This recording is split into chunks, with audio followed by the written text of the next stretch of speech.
Just a reminder, you can now use the promo code MTGMudsta, all caps, at flipsidegaming.com. Hey gang, and welcome back. This week we have another EDH gameplay lined up for you. This week I am playing the Dragon, and I keep a hand with Sol Ring, Steam Vents, Path of Ancestry, Grasslands, Living Death, Kaiga the Tidestar, and Bladewing the Risen. Matt is playing his Temmet deck and keeps a hand with Glacial Fortress, Island, Path to Exile, Duelist Heritage, Enlightened Tutor, Arcane Denial, and Lightning Greaves. Sean is playing his Sek'Kuar deck and keeps a Mountain, a Swamp, Carry Zev's Expertise, Beast Within, Grave Pact, Frenzied Fuge, and Phyrexian Tower. Lastly, Ken is playing his Toshiro Umezawa deck and keeps a hand with 3 Swamps, Blighted Fen, Diabolic Tutor, Reaper from the Abyss, and Ad Nauseam. Sean wins the die roll and starts us off. Sean draws and plays Overgrown Tomb tapped and passes turn. I play Grasslands and pass to Matt. Matt plays an Island and passes to Ken. Ken plays a Swamp and passes turn. Sean plays a Mountain and passes. I crack the Grassland during my first main phase to find Overgrown Tomb and have it come into play untapped and take 2 life. I then cast Sol Ring and play Steam Vents untapped, taking a further 2 before finishing my turn by casting Fist of Suns. Matt plays a Glacial Fortress first turn and casts Sol Ring, then runs out Lightning Greaves. Ken plays a Swamp and passes turn. Sean drops a Forest and uses Beast Within on my Fist during his first main phase. With nothing else, he passes to me. I play Path of Ancestry and move to combat, getting some much needed revenge on Sean with my 3/3 Beast and smash him for 3. Matt plays an Island before casting Temmet. He gears his General up with the Greaves and passes turn. Ken plays a Swamp and casts Toshiro before passing to Sean. Sean plays a Blood Crypt tapped and passes turn. For my turn, I miss my land drop and I cast Diabolic Tutor before passing to Matt. Matt plays a Plains and casts Duelist Heritage before passing turn. For Ken's turn, he casts Scroll the Masters in his first main phase. Ken then casts Demonic Tutor and puts a lore counter on the scroll and finds a card in his library. For Sean's turn, he plays a Swamp and casts Grave Pact before passing turn. For my turn, I failed to draw yet another land, so I cast Cultivate, putting a Plains into my hand and an Island onto the field. I then play the Plains and cast Swiftfoot Boots before passing to Matt. At the end of my turn, Matt casts Enlightened Tutor to find Scytheclaw and puts it on top of his library. Matt draws the Scytheclaw for his turn and plays Azorius Guildgate. Matt then casts the Claw and moves to equip the Greaves onto the Claw. No one has a response, and Matt decides to pass turn. Ken plays Blighted Fen for his land for turn and casts Journeyer's Kite, giving his scroll another counter before passing. Sean plays a Forest and curses Matt with Curse of Opulence. This pleases me greatly. For my turn, I move straight to combat, swinging my Beast at Matt for 3. This triggers the curse, and Sean and I gain a gold token. During my second main phase, I cast Kaiga using mana from Path of Ancestry, which allows me to scry. I keep the card on top and equip the boots onto my Kamigawa Dragon before passing. Matt casts Thopter Spy Network during his first main phase and moves the boots back onto his Temmet. Moving to combat, he puts the Temmet trigger on his Germ and declares that he'll be swinging at Sean.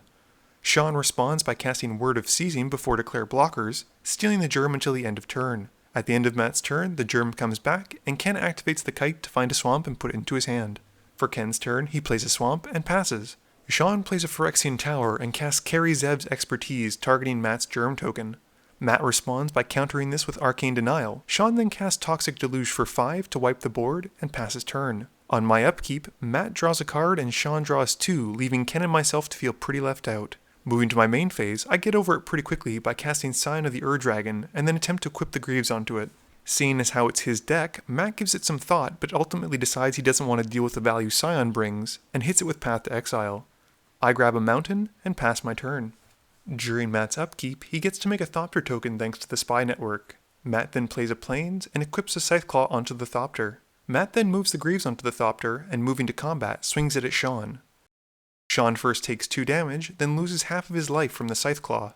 During his second main phase, Matt casts Gideon, ally of Zendikar, and makes a Soldier token. At the end of Matt's turn, Ken casts Ad Nauseam, giving his scroll a counter and drawing 3 cards and taking 9 damage. Ken cycles Ash Barrens during his main phase to find a Swamp and plays the basic. Ken then casts Bosium Strip, and the scroll gains another counter. With nothing else, Ken passes to Sean. Sean plays a Forest and casts Frenzied Fuge on the strip. Sean then casts Sek'Kuar by tapping out and sacrificing his gold token, and with nothing else, passes turn.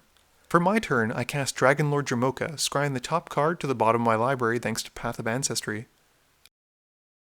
I then equip Jamoka with the boots, and I pass my turn. On Matt's upkeep, he gets another Thopter token and recasts Temmet.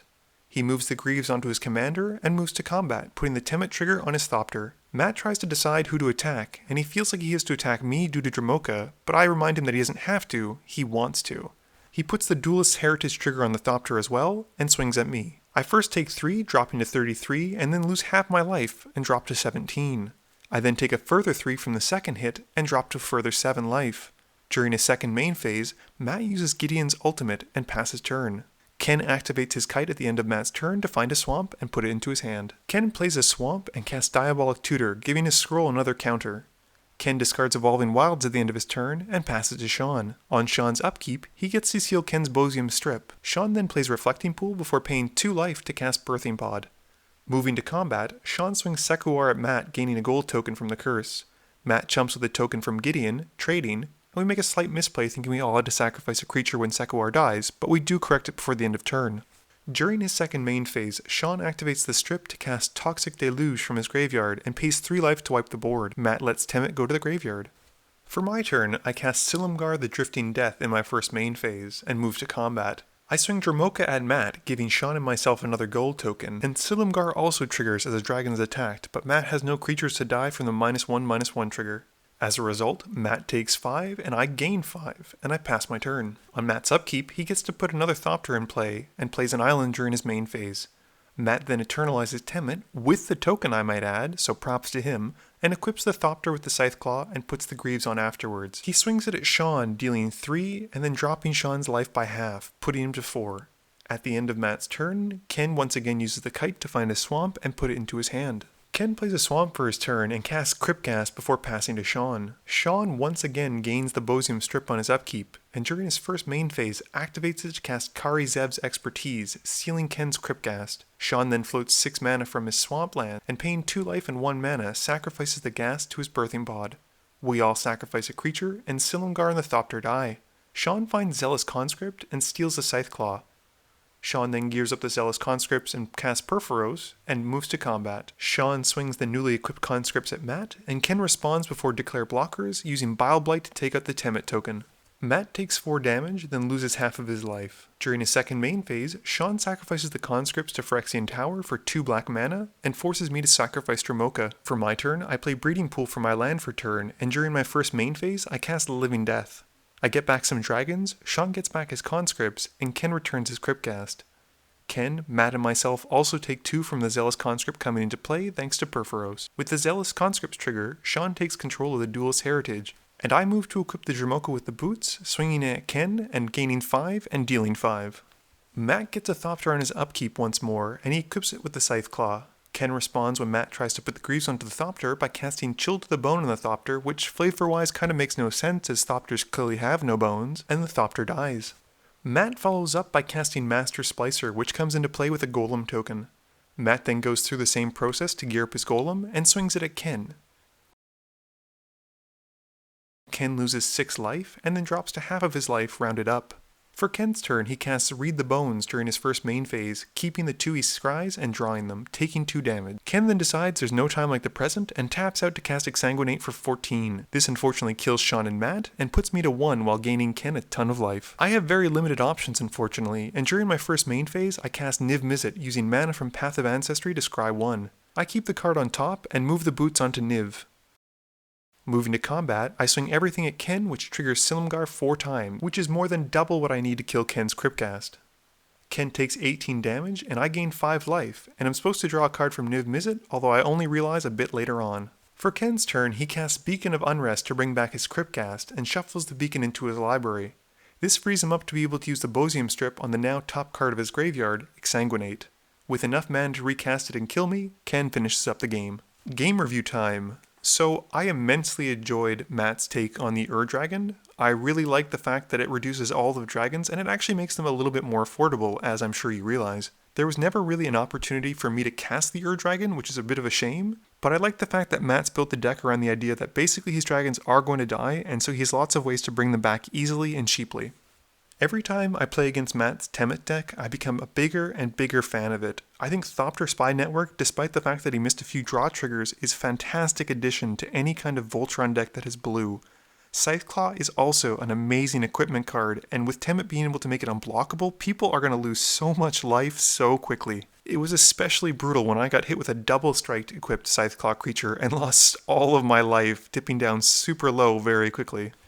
Sean's Sek'Kuar deck is still a work in progress. Basically, the premise of the deck is that he wants to steal other people's stuff and then sacrifice it to his own stuff for maximum value. We saw a little bit of this when he was stealing things like the Bosium strip and with Zealous Conscript, but unfortunately it didn't really do very much. Ken's Toshiro deck was cool to see. It's a shame that he didn't actually get to use the general. I mean, we sort of mentioned it in the video, you didn't hear the audio part of it, and he kept saying that he wasn't going to cast him again despite the fact that his commander only costs 3, and he had more than enough mana to recast him. It's a shame that he won off the typical black finisher card, Exsanguinate. I would have preferred to see something new like maybe Torment of Hellfires, but whatever. Please be sure to tune in every Monday and Thursday at 11 AM Eastern Standard Time for a guaranteed new video. You can also find me on Twitter at MTGMudsta, at Facebook at facebook.com/MTGMudsta, or on Twitch at twitch.tv/MTGMudsta. This video is brought to you in part by support from my Patreons. If you're looking for a way to help out the channel, please be sure to visit the link below or in the About section. As always, thank you guys for watching, and please be sure to like, comment, share, and subscribe for more.